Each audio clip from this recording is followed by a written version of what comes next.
Hello and welcome to the makeshift studio in New Jersey. So things are going to be looking a little bit different.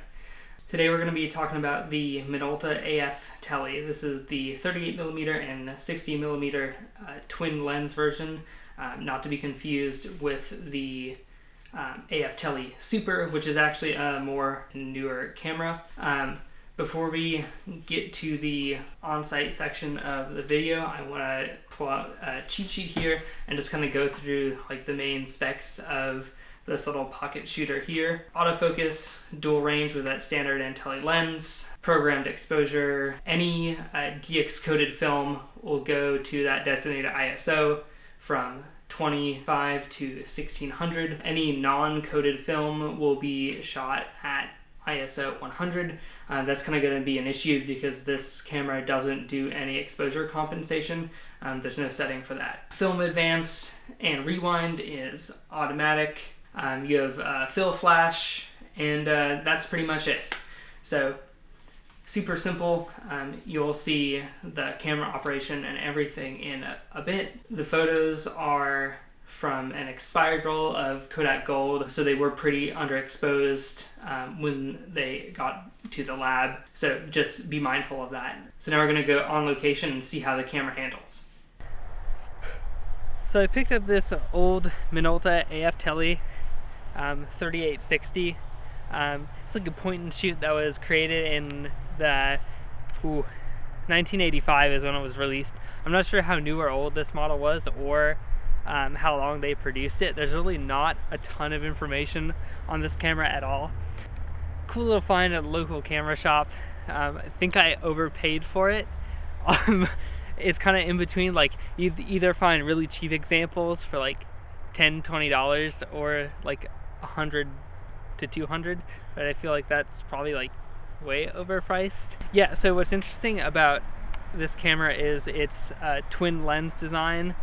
So instead of it being fixed focal length, so like a single 35mm lens or a zoom lens, it's two lenses. So it has a 38mm focal length and a 60mm focal length. Those are f2.8 and f4.3 respectively. So you can see switching it off to standard, this is the 38mm lens, and then when you switch it to the telephoto lens, a little extension comes out, and then the rangefinder also extends to match that focal length. So that's actually pretty cool. It's a point and shoot, so you don't get any settings. It's just like a button for fill flash. But there's an expired roll of Kodak Gold, so we're just gonna use it up and see what we get.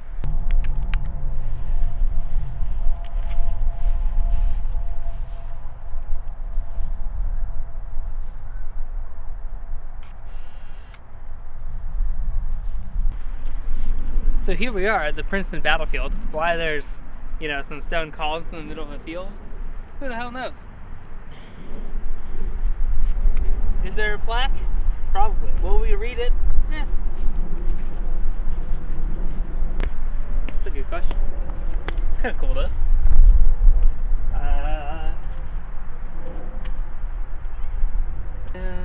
New Jersey Commonwealth, blah blah blah.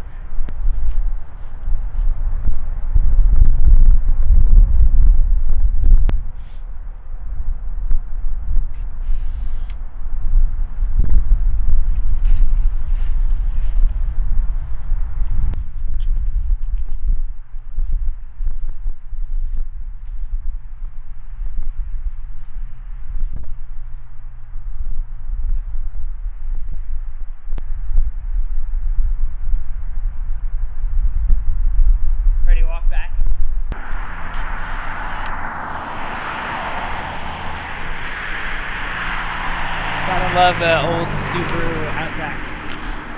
Long hatch.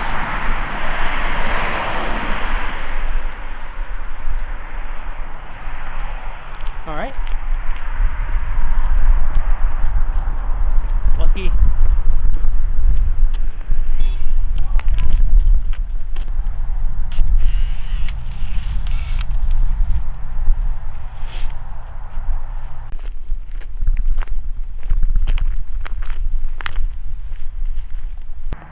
Alright, so we're just about to take the final frame of the roll that's in here, so we'll see the self-rewind function.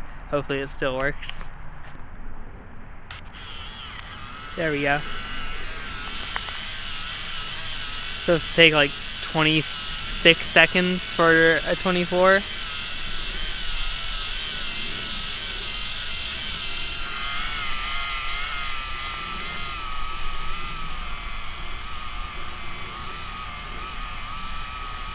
Not quite as fast as my Nikon F5's rewinds for roll of film, that's for sure.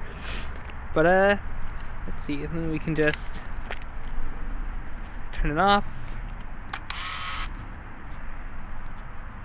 And there you go. That's your rewound roll of film, eh?